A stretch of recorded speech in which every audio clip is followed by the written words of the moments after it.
Над 400 земјоделски производители, главно овоштари и лозари, кои имаат поднесено барање за проценка на штетите и по тој основ исплата на средства за обештетување од пролетниот мраз, се уште чекаат да заврши постапката и да ги добијат парите.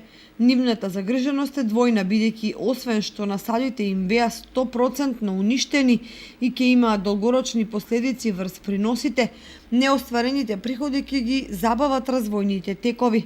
Во подрачната единица за земјоделство, шумарство и водостопанство во Кочани велат дека на терен работите целосно се завршени и дека списоците на евидентираните сопственици навреме се испратени до Министерството, меѓутоа процедурата заглавила некаде, поради што досега ниту еден производител не добил ниту денар обештетување.